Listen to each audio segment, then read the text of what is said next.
네, 할렐루야, 사랑합니다. 축복합니다. 네, 우리 성도님들 한 주간 잘 보내고 계십니까? 벌써 목요일입니다. 네. 큐티 해보시니까 어떻습니까? 힘드시죠? 네. 그래도 오늘 큐티 멈추지 말고 계속 진행하도록 하겠습니다. 갈렙교회 오늘의 큐티, 오늘 목요일 약속을 성취하시는 기도의 힘이란 제목입니다. 에스겔서 36장 37절의 말씀. 주 여호와께서 이같이 말씀하셨느니라. 그래도 이스라엘 족속이 이같이 자기들에게 이루어 주기를 내게 구하여야 할지라. 아멘.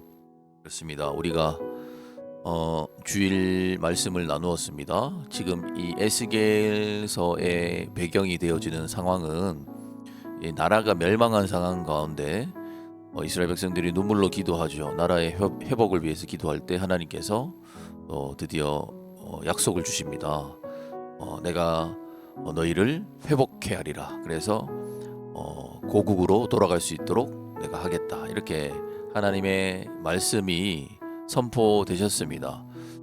여러분, 그러면 하나님의 말씀이 선포되었으면 그거는 되는 겁니다. 하나님께서 하시겠다라고 하셨기 때문에 반드시 될 일입니다. 그래서 제가 조금 강하게 말씀드렸죠. 하나님께서 되시게 할 일, 우리가 할 게 없다. 우리의 공로로 되는 것도 아니고 심지어는 우리가 기도 안 해도 될 일이다. 기도하지 않아도 일어날 일이기 때문에, 그래서 그러면 우리는 어떻게 생각해야 됩니까? 그러면 나는 기도 안 해도 되네? 그렇게 하면 안 된다 그랬죠. 그래서 이 말씀이 그 뜻이에요. 그래도 너희들이 기도를 해야 된다, 이런 의미거든요. 그래서 제가 이제 하나님의 말씀의 취지를 이해하는 신앙생활을 할 수 있어야 된다, 이렇게 말씀드렸잖아요. 그렇습니다. 우리가 여러분 기도를 이해할 때 어떻게 이해하고 계십니까? 기도는 우리가 하나님을 내가 내 뜻대로 막 조정하는 것이 아닙니다. 내가 내 뜻대로 하나님을 움직일 수 있는 것이 아니에요. 기도는 그게 아니고요. 하나님이 움직여 주시기를 기도하는 거죠. 그게 기도죠. 그러니까 우리가 우리 삶의 어떤 기도 제목들이 실제로 이루어지잖아요. 그러면 내가 기도해서 그게 된 게 아니에요. 내가 기도해서 된 게 아니라 하나님의 뜻 안에 그 기도가 있었던 것이죠. 어떤 의미인지 아시겠죠? 그러니까 우리는 감사할 수밖에 없는 겁니다. 감사할 수밖에 없는 겁니다. 그러니까 원래 일어나지 않아야 될 일이 일어난 게 아니에요. 하나님의 우리가 했던 그 기도가 하나님의 계획 안에 있었던 거예요. 그러니까 우리는 하나님의 계획에 우리가 동참하고 있음을 감사해야 되는 거예요. 우리가 내가 내 기도가 됐어. 내 기도는 우리 소위 뭐랄까요? 내 기도는 잘 먹혀.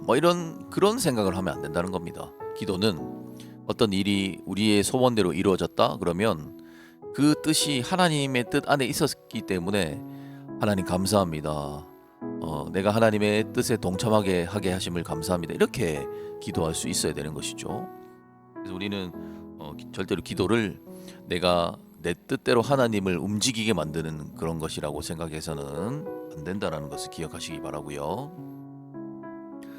자, 우리 말씀 묵상 한번 볼게요. 하나님께서는 이스라엘의 회복을 분명히 약속하셨습니다. 하나님의 약속은 인간의 공로로 이루어지는 것이 아닙니다. 인간의 공로와 상관없이 이루어집니다. 그런데 하나님은 약속을 주신 후에도 이스라엘이 그것이 이루어지기를 구해야 한다고 말씀하셨습니다. 기도는 하나님이 일하게 만드는 수단이 아니라 그 일이 이루어졌을 때 이것이 하나님의 역사임을 깨닫게 하는 통로입니다. 하나님은 우리가 수동적으로 감나무 아래 누워 있기를 원하지 않으시고 자발적으로 하나님의 뜻에 동참하기를 원하십니다. 하나님이 약속하신 선한 일들을 위해서 여러분은 얼마나 간절히 마음을 다해 구하고 있습니까? 네. 그렇습니다. 하나님은 우리가 능동적인, 자발적인 자립심이 있는 그런 성도가 되기를 원하시죠. 우리가 여기 보니까 감나무 아래 누워 있기를 원하지 않으신다. 그러니까 우리가 그냥 어차피 하나님이 하실 일, 우리는 내가 할 거 없다. 나는 가만히 있어도 된다. 이런 생각은 또 하나님이 원하시는 것이 아니라는 거. 우리 그런 말씀이 있잖아요. 로마서 6장에 보면은 그런 말하는 사람도 있었잖아요. 은혜, 하나님의 구원의 은혜가 값없이 이루어진다 하니까 그 은혜를 값싸게 생각하는 사람들이 있었어요. 무료로 주니까 그러면 뭐 별로 귀하지 않네 이렇게 생각하는 사람이 있는 반면에 이게 하나님의 무조건적인 은혜라서 더 감사하는 사람들이 있었거든요. 너무 감사하다. 우리가 정말 이거 받을 자격이 없는데 이런 은혜를 주셔서 너무 감사하다라고 더 감사했던 사람들이 있었어요. 그러니까 우리는 후자에 속해야 된다는 것이죠. 언제나 그렇습니다. 언제나 양면이 있는데 양면성이 있는 것인데 늘 어떤 우리가 받는 유익이라든지 어떤 혜택을 가볍게 여기는 사람이 있는 반면에 그것의 취지를 이해하고 더 깊이 감사하는 사람들이 있어요. 지혜로운 사람들은 후자이죠. 저와 여러분이 그런 후자에 속한 사람들이 되시기를 축복합니다. 오늘 하루 우리 성도님들 오늘 좀 길어졌는데요. 네, 큐티 꼭 하시고요.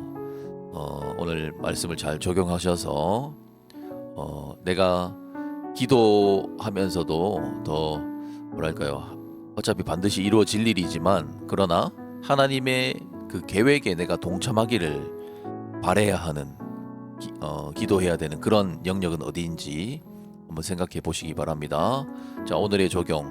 하나님의 약속이 담긴 성경 구절을 하나 붙잡으시고 그것이 내 삶과 또 공동체에 이루어지기를 간절히 기도하는 시간을 가져보십시오. 네. 자, 우리 기도. 하나님 당연히 주실 것이라며 방관하지 않고 하나님의 약속을 붙잡고 끝까지 기도하는 저희들이 되게 하여 주시옵소서. 기도를 통해서 하나님의 살아계심을 경험하고 세상을 향한 하나님의 사랑을 경험하고 세상을 향해 하나님을 증거하게 하여 주시옵소서. 예수님의 이름으로 기도드립니다. 아멘.